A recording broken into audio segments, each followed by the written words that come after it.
हैं और कुछ लोग क्या बल्कि बड़े सीनियर लीडर हैं समाजवादी पार्टी के, जो मेंबर ऑफ पार्लियामेंट भी हैं, वो भगवान राम को समाजवाद के विचार से जोड़ रहे हैं और ये कह रहे हैं कि बीजेपी वाले तो चुगली वाले गैंग में थे।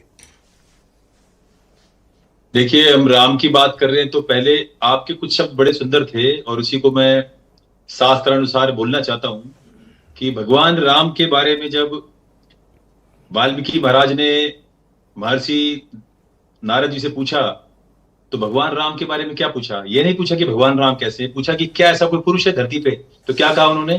को नस्मिन सांप्रतम लोके गुणवान कस्य वीरवान धर्मज्ञस्य कृतज्ञस्य सत्यवाक्यो दृढ़विता चारित्रेण चाको युक्ता सर्वभूतेषु को हिता विद्वान का समर्थस्य कश्चायक प्रिय दर्शनम। ऐसे ऐसे शब्दों से पूछा कि क्या कोई ऐसा पुरुष है धरती पे जिसमें सारे गुण हो।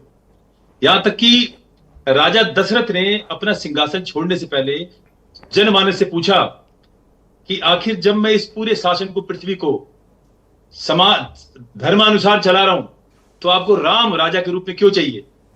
तो जनमानस की क्या आवाज थी? जनमानस ने कहा, प्रजा सुखत्वे चंद्रस्य वसुधाया क्षमा गुणे बुद्धियो बृहस्पति तुल्यो वीर्यो साक्षात चीपते। कि क्षमा प्रजा को सुख देने में चंद्रमा के समान, क्षमा करने में पृथ्वी के समान, बुद्धि में भगवान बृहस्पति की तरह और वीरता में साक्षात इंद्र, ऐसे भगवान राम थे। तो हां, भगवान राम समाजवादी थे, भगवान राम समाजवादी हैं, लेकिन भगवान राम समाजवादी इसलिए हैं क्योंकि वो सभी को एक ही आंखों से देखते थे, सबके साथ समानता का व्यवहार करते थे, कभी किसी के अंदर जाति पंथ मजहब क्षेत्र के अनुसार कभी किसी के ऊपर अन्याय नहीं किया, सबको एक दृष्टि से देखा। भगवान राम समाजवादी थे, लेकिन भगवान राम सपाई नहीं थे। आप समाजवादी तो भगवान राम थे, लेकिन भगवान राम सपाई नहीं थे। सपाई का मतलब है कि ये चित्र देखिए आप, एक छोटा चित्र है मेरे पास, ये देखिए, मैं आपको राष्ट्रीय चैनल पर दिखा रहा हूं। ये एक सिपाही है जो केवल मंदिर की घंटी पकड़ के इसलिए खड़ा हुआ है कि कहीं जिल्ले इलाही, जिसके तुष्टीकरण में सपाई पागल थे, कहीं जिल्ले इलाही की नमाज में दखल ना हो जाए, तो एक सिपाही मंदिर में खड़ा होता था, घंटी की आवाज ना जाए। ऐसे बहुत सारी घटनाएं हैं। जिस समय 250 करोड़ रुपए लगा के हज हाउस समाजवादी सपाइयों ने बनाया, समाजवादी नहीं, सपाइयों ने बनवाया, उस वक्त राम का मंदिर जीर्ण सी अवस्था में एक टेंट के अंदर था।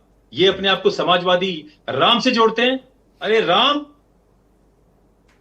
कोई एक शब्द नहीं, राम इस पृथ्वी की आत्मा है, राम सनातन धर्म की आत्मा है। राम कहने से ही ना हमारी जीवा पवित्र हो जाती है। इन्हें क्या पता राम क्या होते हैं? एक बात बता दे कोई कांग्रेसी या सपाई, कितने वकील इन्होंने लगाए कि राम मंदिर बने वहां पर। हाँ, यह सच है कि कांग्रेसियों के 20 वकील थे वहां पर लगभग, जो इस बात में, इस युद्ध में लगे हुए थे कि वहां पर राम का मंदिर नहीं बनना चाहिए, क्योंकि राम का अस्तित्व नहीं हो तो एक काल्पनिक शब्द है। तो जो जिसके लिए कार्य करेगा उसको उसका श्रेय मिलेगा। यदि भाजपा अरुण जी कुछ सवाल जवाब करते हैं, आइए कुछ शास्त्रार्थ करते हैं। अगर समाजवादी पार्टी या उनके सांसद ये बात कहते हैं कि भगवान राम वनवासियों के थे, दलितों के थे, वंचितों के थे, शोषितों के थे, गरीबों के थे, तो इसमें क्या गलत है? इसमें से कौन सा शब्द गलत है? कोई गलत नहीं है। मैंने तो बोला कि भगवान राम समाजवादी हैं। अयो निजा परो वेती गणना लघु चेत साम उदार चरिता नाम तू वासुदेव कुटुंबकम। ये भगवान राम की विचारधारा के शब्द हैं वेदों के। हम तो कह ही नहीं रहे कि भगवान राम कुछ और बोलते थे। भगवान राम समाजवादी हैं, लेकिन भगवान राम सपाई नहीं है। तो क्या भगवान राम भाजपाई भी नहीं है? सपाई, भगवान राम भाजपाई भी नहीं है, शब्द है। भगवान राम कांग्रेसी भी नहीं है। आपकी आवाज नहीं आ रही, मैं आपको सुन नहीं। मैंने कहा भगवान राम भाजपाई भी नहीं है, वो कांग्रेसी भी नहीं है। बिल्कुल नहीं है। भगवान राम भाजपा के भी नहीं है। भगवान राम केवल उस व्यक्ति के हैं जो मनसा वाचा कर्मणा भगवान राम के सिद्धांतों पे चलता है, जो उस पवित्र शब्द के सिद्धांतों पे चलता है। जी बहुत शुक्रिया सर, वीरेंद्र सिंह जी बहुत धन्यवाद सर।